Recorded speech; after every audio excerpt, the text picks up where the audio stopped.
Hey, what is going on, guys? Welcome back to another Black Ops 1 Reimagined video. Today we are going to be going over game mode changes. Now, if you didn't know, there's actually multiple game modes that are going to be added with Black Ops Reimagined, not just survival. And the way you get to those is by going to settings and then game, and then you can choose the game mode right here. If you've watched my settings changes videos, you've probably already seen this, but here are the game modes we have now. We have Grief, Free-for-all Grief, Search and Resurrect, Race, Gun Game, and then Random. Random can choose any game mode besides Survival, so it's only the competitive game modes. And the reason why the other changes below game mode only show up when you're on Survival is because all these changes only affect Survival. In any Grief mode type game, there's no meal kick except for Moon. There's no character dialogue. The Rook start room, the power's already on for one thing on Grief, so the start room doesn't matter. And on 5, all 6 windows are enabled. And for Moon, you actually don't spawn at No Man's Land. You actually spawn off in the start room on Moon, and the first room door is already open. And then the box location is random, so you can't set the box. So on any game mode besides survival, you don't have anything to choose from currently. And so yeah, we'll get right into it, starting with Grief. And the way to do that is you just restart the map after you select the game mode. You can do it from restart level right here from the settings menu too. I have a keybind for that, so that's why I didn't do that, but both ways do the exact same thing. And now you are on Grief mode, which has the power already turned on. And I'm just going to go over all the changes, including the things that are the same as in BO2 Grief for people who have never played Black Ops 2 Grief. So let's get right into that. So obviously, for starters, the power is already on. And the second thing I've changed, which is not in Black Ops 2 Grief, is there's no walking zombies. The zombies already start off as the mid-running zombies, they're called. We have the walking zombies sprinting, or walking, and then they become running zombies, and then they become sprinting zombies. So they automatically start off as running zombies.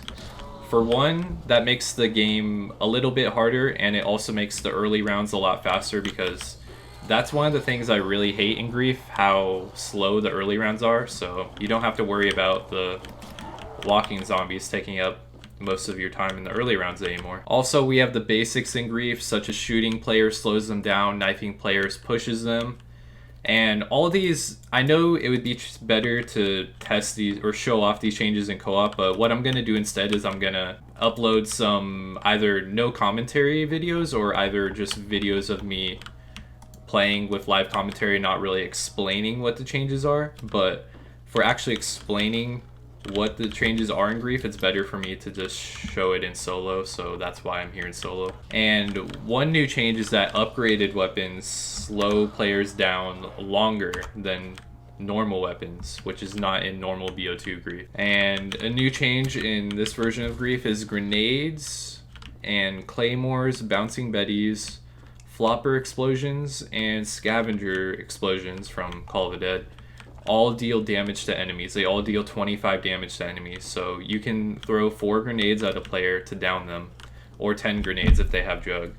And if they have Flopper, they won't take any damage, but they still will get slowed down by the grenade. And Claymores and Bouncing Betties are also triggerable by enemy players now. That's the same as in Black Ops 2 Grief if you ever played Cell Block, which has Claymores in it. And enemies can also now destroy your mines by shooting at them. That's a new feature. One big change I've made is I've removed every power-up except for fire sales, which affect both teams. And I've replaced the power-ups with something called power downs. Now what the power downs do is you still want to grab them, but they don't positively affect you at all. What power downs do is they negatively affect the other team.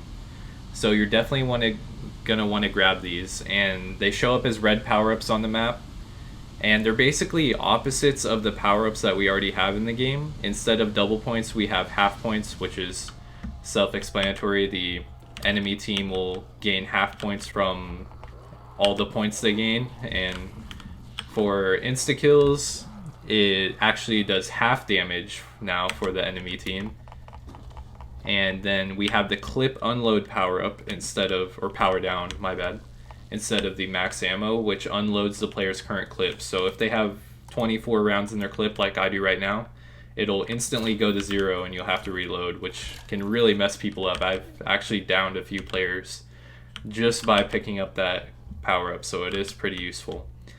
And one new change to fire sales is that it makes traps cost 10 points when you have a fire sale active. And this change only affects Grief, it's not active in survival game modes. The turrets on Kino and Ascension will actually attack enemy players, which I'll be showing in an upcoming video. Players also now gain 10 points whenever they slow down a player if the player does not have full health. So if you're shooting a player and they have full health, you're not going to get any points, but if a player is damaged by a zombie or a trap or something, or even by one of your grenades, if you damage someone with your grenade, you'll get 10 points for each damage you do to them while they're below full health. So it's a little incentive to try to get people downed and damaged. You can go ahead and try to get them downed by a zombie, and while you're slowing them down, you'll earn points when you do that. Also a new change, if you assist in getting a player down, let's say you knife a player and then there's a zombie right here, and then they get downed and killed by the zombie while you're pushing them and slowing them down, you'll gain 5% of their current points when they down. So it's another incentive to try to down players in Grief, because in normal Grief sometimes will happen in public matches, not necessarily in custom games, but people will just play Grief mode exactly how they will survival. So these are some changes to give you some points and a reward for downing players. And also, if any enemy player bleeds out, all the players on the other team will gain 10% of their current points if they're alive. Oh yeah, there's 2 more power downs I forgot to go over. One of them is punishment points, which takes a random amount of points between 500 and 2500 points in increments of 100 from the enemy team. So it can take like 500, 600, 700 points all the way up to 2500 points, a random amount from each player on the enemy team. And then there's a slow down power down, which makes players move slower on the enemy team for 30 seconds. And now we also have this little power up right here, which if you've ever played Black Ops 2 Grief, you'll remember this. This is the meat power up, fully made for BO1. Now, it works just like the BO2 power-up. You can throw it on the ground and all the zombies will go for it. Or you can throw it on an enemy player and all the zombies will go for that player. One change I did make is you can't throw it on a teammate. Even if you accidentally throw it near them, it will just land on the ground, which is something that wasn't in BO2, but it's always nice to remove friendly fire type stuff from the game, so it removes trolling, so it's not allowed anymore. Ooh, and also one thing, speaking of trolling, you can still down players by jumping on their head, but only the bottom player dies now. And in survival, you can't down players doing this at all. Both players will just be pushed off of each other, but in Grief, it's an actual tactic you can still use. It's a legitimate strategy. If a player's crouched or prone, you can jump on top of their head to down them, and the player on top doesn't die, so you don't have anything to lose by downing them that way. And it doesn't matter if they have drug or not, they'll instantly die, so you gotta make sure not to crouch or prone in certain situations in Grief. Alright guys, that's gonna be the end of this video. In the next video, we're gonna be going over the other game modes and also changes that only affect maps in Grief or other competitive game modes. Alright, catch you guys in the next video. Peace!